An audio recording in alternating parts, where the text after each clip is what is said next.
जय हिंद दोस्तों। आप सभी का स्वागत है हमारे यूट्यूब चैनल एजुकेशन अड्डा विद बीके सर में।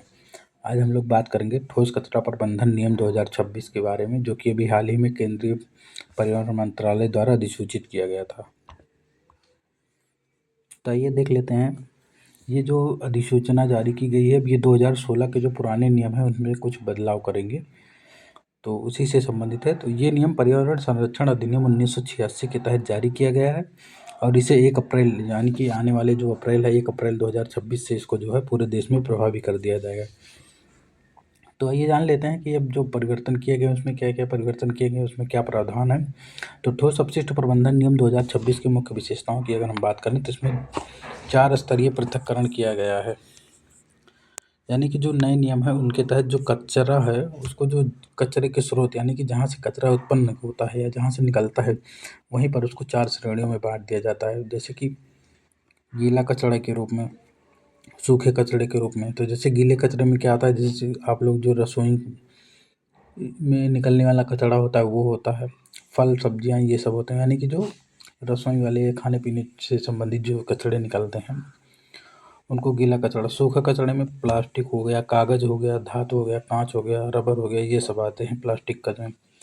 फिर स्वच्छता अपशिष्ट में क्या होता है, इस्तेमाल किए गए जो डायपर हैं, सैनिटरी पैड हैं, इन सबको जो है इसमें शामिल किया जाता है। फिर विशेष देखभाल वाले जो अपशिष्ट पदार्थ होते हैं उनको क्या, जैसे पेंट के डिब्बे हो गए, बल्ब हो गए, थर्मामीटर हो गया, पुरानी दवाइयाँ, एक्सपायर दवाइयाँ, ये सब चीज़ें होती हैं।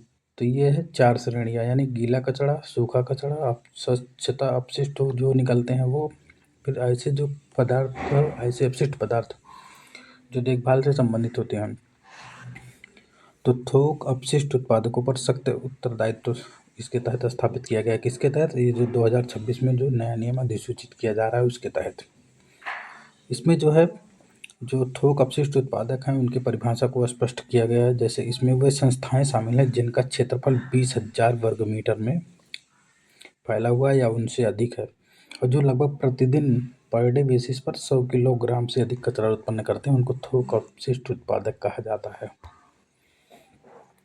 फिर विस्तारित थोक अपशिष्ट उत्पादक उत्तरदायित्व, इन्हें अपने परिसर में ही गीले कचरे का प्रसंस्करण करना होगा, यानी कि जहाँ पर ये स्थापित होते हैं उनके परिसर में ही इनको अपने जो गीला कचरा निकलता है उनको स्थापित करना होता है। यदि ऐसा संभव नहीं है तो उन्हें एक प्रमाण पत्र जारी किया जाता है। जो प्रमाण पत्र होता है उसको उनके पास होना अनिवार्य है। कौन सा प्रमाण पत्र है वो? विस्तारित थोक अपशिष्ट उत्पादक उत्तरदायित्व, यानी कि EVWGR प्रमाण पत्र उनको प्राप्त करना होगा। अगर वो ऐसा नहीं कर पाते, ये वैसे ही है जैसे ठीक कार्बन जो है वो होता है, खरीदा जाता है, उसी तरीके से ये भी खरीदा जाएगा, कार्बन प्रमाण पत्र जो खरीदा जाता है। फिर प्रदूषक भुगतान सिद्धांत को लागू किया गया है। इसमें नियमों का उल्लंघन करने पर, बिना पंजीकरण संचालन करने या गलत रिपोर्टिंग करने पर पर्यावरण क्षतिपूर्ति लगाने का भी प्रावधान किया गया है। इसके लिए CPCB बोर्ड के द्वारा दिशा निर्देश जारी किया जाएगा। फिर अपशिष्ट से ईंधन, उच्च कैलोरी वाले कचरे से बने ईंधन के उपयोग को बढ़ावा दिया जाएगा। इसके साथ ही साथ औद्योगिक इकाइयों और सीमेंट संयंत्रों के लिए कोयले जैसे ठोस ईंधन के स्थान पर RDF यानी कि अपशिष्ट से जो ईंधन है उनका उपयोग अनिवार्य किया जाएगा, जिसकी दर अगले वर्ष 6 वर्षों में 5% से बढ़कर 15% की जाएगी। फिर डिजिटल निगरानी और ऑनलाइन पोर्टल के माध्यम से भी इस पे नियंत्रण किया जाएगा। जैसे कचरा प्रबंधन के हर चरण की ट्रैकिंग के लिए केंद्रीकृत ऑनलाइन पोर्टल विकसित किया जाएगा। कचरा प्रसंस्करण सुविधाओं का ऑडिट भी अनिवार्य होगा और रिपोर्ट इसी पोर्टल पे ही अपलोड किया जाएगा, यानी कि इसके निगरानी के लिए पूरे सिस्टम की, उसके लिए एक पोर्टल लॉन्च किया गया। फिर विशिष्ट क्षेत्रों के लिए विशिष्ट प्रावधान किया गया है रीजन वाइज। जैसे पहाड़ी क्षेत्रों और द्वीपों के लिए पर्यटकों से उपयोगकर्ता शुल्क वसूला जाएगा और कचरा प्रबंधन क्षमता के आधार पर ही पर्यटकों के आगमन को जो है नियंत्रित किया जाएगा। लैंडफिल पर प्रतिबंध लगा दिया गया। लैंडफिल में केवल वही कचरा डाला जा सके जिसका पुनर्चक्रण या ऊर्जा रिकवरी संभव नहीं है। लैंडफिल यानी कि जो है गड्ढा खोद कर उसको जो है डाल देते हैं। फिर मिश्रित कचरा लैंडफिल भेजने वाले निकायों पर भी भारी शुल्क लगाया जाएगा। बाकी ये आज के लिए इतना ही। ये हमारा यूट्यूब चैनल, आप लोग इसको सब्सक्राइब कर लीजिए और अपने दोस्तों में भी शेयर करिए।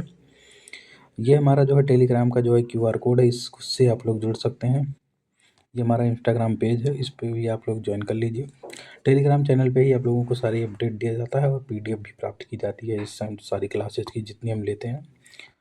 तो आज के लिए इतना ही, मिलते हैं आगे। धन्यवाद।